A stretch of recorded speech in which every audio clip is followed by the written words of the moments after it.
আসসালামু আলাইকুম রহমতুল্লাহ। আজকে লাইভে সামান্য একটু সময় নেব। সেই বিষয়টা হলো, আজকে আমরা একটু কথা বলবো মসজিদের উম্মার বিষয়টা নিয়ে।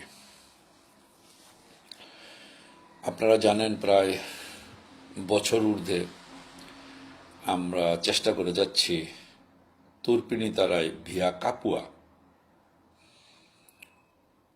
4 নাম্বার মসজিদে উম্মা প্রায় 6 বছর যাবৎ সেখানে পরিচালিত হচ্ছে। প্রথমে এই মসজিদটা জায়গাটা ভাড়া নেওয়া হয়। সেই ভাড়ার থেকে পরবর্তীতে আমরা চেষ্টা করতেছিলাম যাতে এটা খরিদ করা যায়। মসজিদে উম্মার যে জায়গাটা 1150 মিটার স্কোয়ার, চিউন, ফ্লোর থেকে আপনার ছাদের যে উচ্চতা 5 মিটার, বলা যায় একটা বিশাল জায়গা। 1150 মিটার স্কোয়ার অর্থাৎ যদি ফিটের হিসাব, বাংলাদেশের ফিটের হিসাবে চিন্তা করি, তার 10,000 বর্গ ফিটের মতো একটা এরিয়া। এখানে বিভিন্ন বিষয়, এক পাশে নামাজের জায়গা অর্থাৎ যেটা মসজিদ, আরেকটা এরিয়া পারমিশন নেওয়া হয়েছে স্কুল হিসাবে, 1 to 5 ইটালিয়ান স্কুল হিসাবে। সেই 1 to 5 আমরা চাচ্ছি ইটালিয়ান শিক্ষাটার সাথে বাংলা এবং ধর্মীয় শিক্ষাটা রাখা। মূল বিষয়টা হলো এত বড় একটা জায়গা এই কারণে প্রয়োজন। এরপর তো মসজিদ বললাম, এরপর আরো কিছু জায়গা আছে হলরুমের মতো, যেটা সামাজিক কাজে ব্যবহার হয় এবং আজকে দীর্ঘ 6 বছর যাবত সেটা ব্যবহার হয়ে যাচ্ছে। এই 1150 মিটার জায়গা বাজার দর, যেটা আপনারা তারা এরিয়া সম্বন্ধে আপনাদের ধারণা আছে, এবং নতুন কনস্ট্রাকশন বিল্ডিংও মাত্র 50 বছরের, 40-50 বছরের বিল্ডিং, এরকম না যে 200 বছর পুরানো বিল্ডিং, নতুন কনস্ট্রাকশন বিল্ডিং। সেই হিসাবে 16 লক্ষ অর্থাৎ 1,600,000 ভালোরে আকাতাস্থলে। তারপর যেহেতু কোভিড, সেই হিসাবে যেহেতু একটু বাজার সেই হিসাবে ন্যূনতম valore mercato 1.300.000 অর্থাৎ 13 লক্ষ ইউরো বর্তমান বাজারের মূল্য অনুযায়ী। এই 13 লক্ষ ইউরোর পিছনে একটা ঋণ ছিল ব্যাংকের সাথে 1,70,000 মতো। এটার কিছু পেমেন্ট করার পর আর পেমেন্ট করতে পারে নাই মালিক পক্ষ, ফলে বিষয়টা অকশনে চলে যায়। আমরা সেই গত নভেম্বরের থেকেই এটা, আল্লাহর রহমত, আপনাদের দোয়া এবং সবার একটা দোয়া হচ্ছে এরকম একটা বিষয়, রোম জেলা প্রশাসক, রোম পুলিশ কমিশন অফিস এবং মেয়র অফিস থেকে ব্যাংকের সাথে একটা আলোচনা করতেছে, অর্থাৎ মিডিয়া করতেছে, যাতে সম্পত্তিটা আমরা নিতে পারি। আলহামদুলিল্লাহ সম্পত্তিটার শেষ পর্যায়ে আসছে, অর্থাৎ আমরা 19 তারিখে আবার এই সম্পত্তিটার আরেকটা ডেট পড়ছে অকশনে।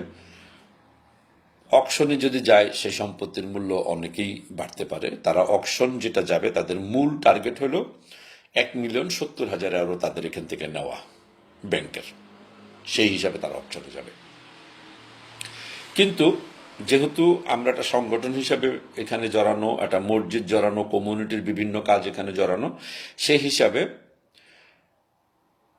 প্রশাসনের মিডিয়ার কারণে আমরা একটা প্রস্তাব রাখি ব্যাংকে। সেই প্রস্তাব ব্যাংক গ্রহণ করে না। আমরা যে প্রস্তাবটা দিছি, প্রথমে ব্যাংক বলছে 13 লক্ষ টাকার না, 5,10,000 ইউরো দিলে তারা একসাথে দিয়ে যাবে। আমাদের 5,10,000 ইউরো আমরা চেষ্টা করছিলাম, পারিনি। এখন ব্যাংক একটা অফার দিছে, সেটা হলো এটা, আমরা যদি এখন 1.5 লক্ষ ইউরো দিই, সেটা অবশ্যই 17 তারিখের ভিতরে দিতে হবে, কারণ 19 তারিখ হলো তাদের অকশন। 17 তারিখের ভিতরে তাদের পেমেন্ট পৌঁছতে হবে। আমরা যদি 1.5 লক্ষ দিই, বাকিটা তারা 3,000 মাসে দিতে পারবে, অর্থাৎ মাসে ইনস্টলমেন্ট করে নেবে। তাহলে আমাদের কাছে এটা সহজ প্রস্তাব আমার মনে হয় আর কি। 1.5 লক্ষ দিয়ে যদি আমরা শুরু করতে পারি, তাহলে 1150 মিটার স্কোয়ার একটা জায়গা, একটা স্কুলের পারমিশন সহ, রানিং মসজিদ এবং সাংগঠনিক বিভিন্ন কর্মসূচি যেখানে চলছে। এখানে আপনারা জানেন কোভিডের সময় আমরা ইমার্জেন্সি, যেটাকে বলা হয় ইমার্জেন্সি হাউস বা ইমার্জেন্সি রেসিডেন্স, অনেকের থাকার সমস্যা ছিল, আমরা সেখানে পুরাটা খুলে দিছি যে থাকার ইমার্জেন্সি থাকার ব্যবস্থা করার জন্য। এবং এখানে সেই সমস্ত বিভিন্ন ইমিগ্রেশনের আন্দোলন, মসজিদ ভিত্তিক আন্দোলন, সবগুলোই এই বিয়া কাপুয়ায় অফিসের কাজগুলো হয়েছে, এখনো চলতেছে।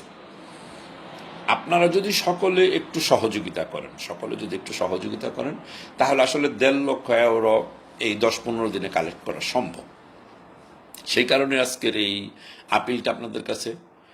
আমাদের ভিজিটর যারা আছেন, যারা দেখতেছেন, আপনি যদি একটা প্রচারও করেন, একটা শেয়ারও করেন, এটাও কিন্তু এক ধরনের প্রচার, এক ধরনের সহযোগিতা।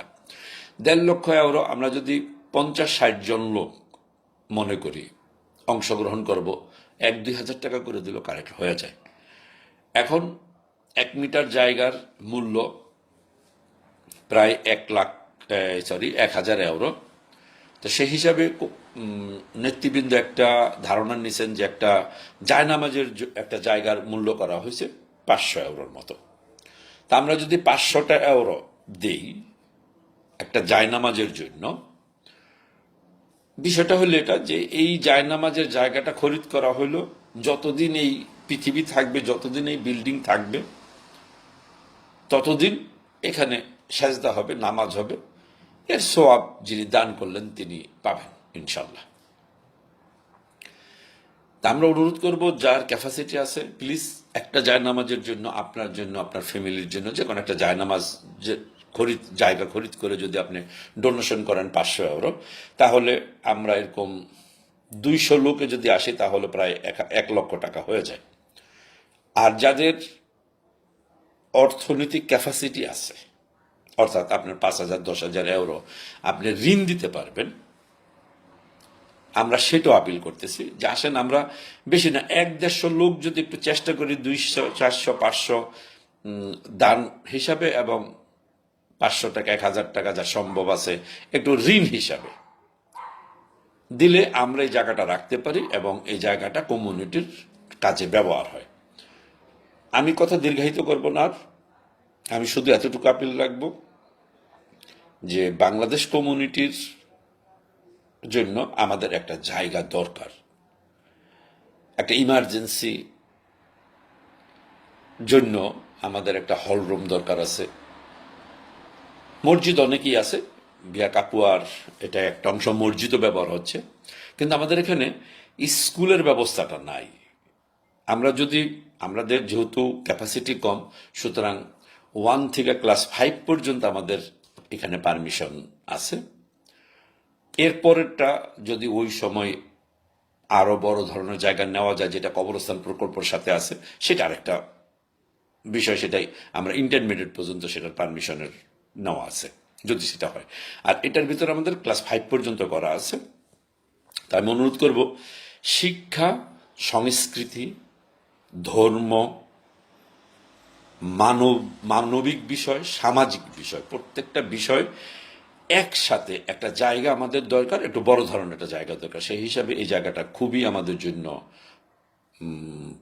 উপযোগী এবং আমাদের কমিউনিটির জন্য প্রয়োজন। আমি অনুরোধ করব, যদি আপনার অর্থনৈতিক অবস্থা ভালো থাকে, তাহলে প্লিজ আপনি 50 টাকা, 100 টাকা, যে যতটুকু পারেন একটু সহযোগিতা করেন।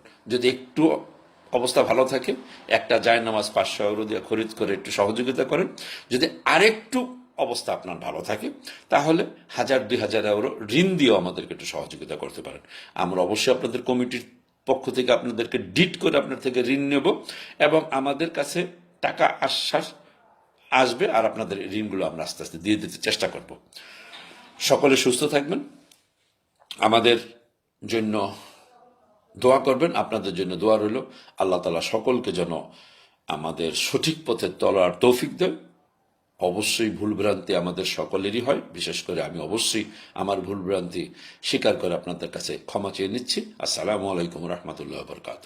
আগামীকাল পুনরায় লাইভে আসবো, আবার আরেকটা সাবজেক্ট নিয়ে। আসসালামু আলাইকুম।